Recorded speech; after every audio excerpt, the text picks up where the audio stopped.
St. Bartholomew is a little bit difficult to reflect upon or preach upon because we don't really have much concerning him. And even his name is a little bit confusing. We don't hear the name Bartholomew anywhere in here. We heard Nathaniel. In the Gospel of John, we have this encounter of Jesus and someone known to Philip, apparently, that was hiding in a tree or under a tree. And is astounded by Jesus, who recognizes him and calls him to be one of the disciples. In the other Gospels, we hear the same exact account, except instead of being called Nathaniel, they call him Bartholomew. Now, it's very common, actually, in the ancient world, and sometimes in many societies, one have several names. You might have a nickname in one language, and a name in Spanish, and a nickname in English that has nothing to do with either name. And such was the case in the ancient world. There was usually a Hebrew name, which would be Bartolomea. Bar means of or son of, Ptolemaeus, whoever that was. Or Nathaniel, which was probably the Greek name. And in his Greek circles, in his Greek world, well, he went by that name. In the Jewish world, he went by another name. Probably had a Latin name too. And that had nothing to do with his regular name.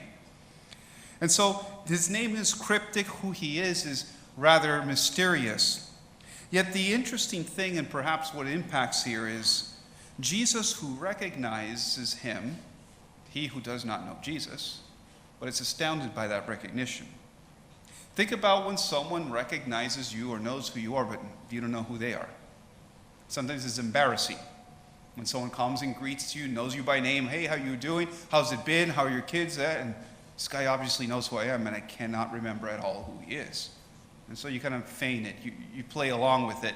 And the person leaves, and you're left dumbfounded. Goes, who was that? What was that? And you can't remember who it is. A similar thing, however, with a different outcome, happened to me when I was in Belen in 6th grade. When my first day of school, I remember in Belen. Little 6th grader, I didn't know anybody there. It was only a group of my friends, but certainly I didn't know any of the Jesuits who were there. I didn't know any of the teachers who were there. It was a school at that time of 800, and so I knew 12 guys that were there with me, but I didn't know the rest of them. I didn't know all the 780 plus students that were there. Nobody knew me. And on the first day, I remember, we were getting the tour of the school, we're moving around, and we were in the library, and well, what does a 6th grader do in the library? You goof off. And so we found out that the library and the roof had like this cork top, and if you threw your pencil hard enough, it'll stick to the roof. And so we all started throwing our pen, of course the teacher wasn't looking, we started throwing pencils, trying to see whose pencil can stick to the roof.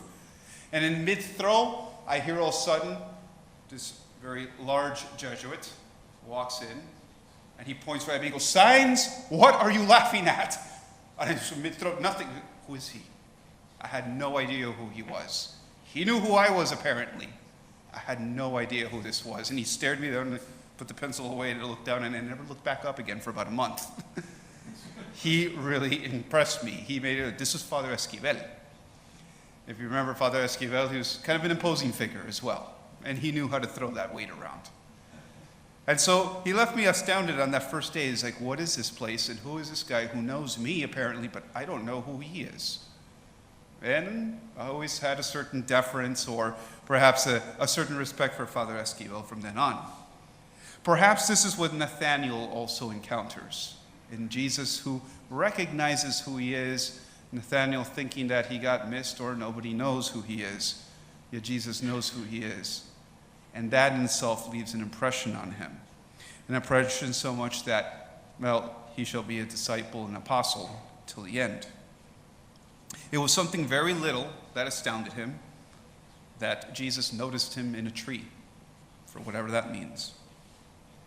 But Jesus will say that greater things than this will astound you. And if you believe just because I noticed you from a group or from a crowd, then I will notice even greater things. And you will also notice greater things.